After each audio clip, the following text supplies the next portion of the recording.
My name is Monica Vanscoy. I have been attending Encounter Church for a year and a half, almost 2 years. I think God started working in my life long before I came here. I am a preacher's daughter. I was baptized when I was 12, but sad to say, I think it was mainly because I felt like it was my obligation as the pastor's daughter. It was something I needed to do.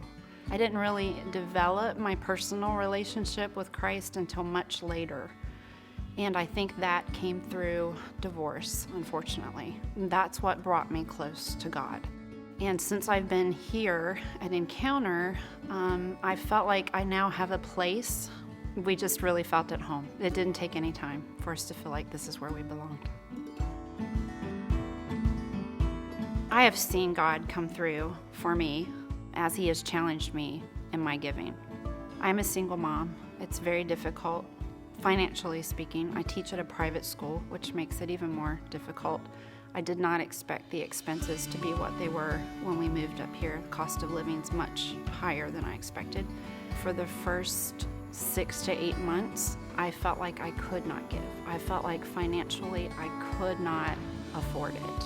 And I was reading through a previous sermon that our pastor in South Carolina had given us, and he said, if you give to God from the top of your budget, if you sit down at the beginning of the month and you take off that percentage that you're going to give to God, I promise you, God will provide for the rest. And so I made up my mind that I was going to sit down the next month when the paycheck come in, and I was going to take off the top, and I was just going to not look at it again. That was going to be it. I was not going to do it. So I did. Hot water tank broke in our house. 3 weeks later, the garbage disposal broke in our house. Over $200 to fix it. And I thought, see, God, this is why, if I had that money back. It wasn't even a week later that the priest who is over our budget at the school came to me and said, there was a mistake in your contract. We've actually been underpaying you for the last 3 months. So is it okay with you if I true that up in just one payment, or would you like it spread over the next few months? And I looked at the amount, and it was exactly the amount of the hot water tank. Exactly. Almost to the penny.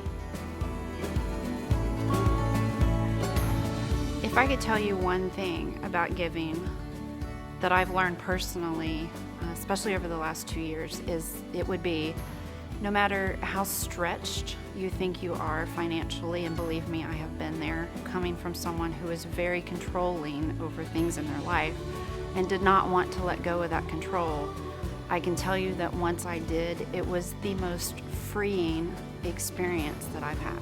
It was the biggest relief once I saw God really meant what He said. That if you do let go of this, Monica, I will take care of it, I promise you. And He did. And He came through, and it wasn't that He wasn't going to. It was that the whole time, I didn't think He was going to. Once you let go of that control and you trust in what He says, His promises are true. And that was a hard lesson for me to learn. But if I could tell you just one little piece of advice, it would be let go. Just let go, and the old saying goes, let go and let God. What excites me about the Unfinished Initiative is that people are flocking to this community of believers, and because, as we did, they're the most welcoming people I think I've been around in church for years. And so to see that now we have the potential to double or triple the amount of people that we can worship with in one place at one given time, that's something I really look forward to seeing. I am Monica, and I am unfinished.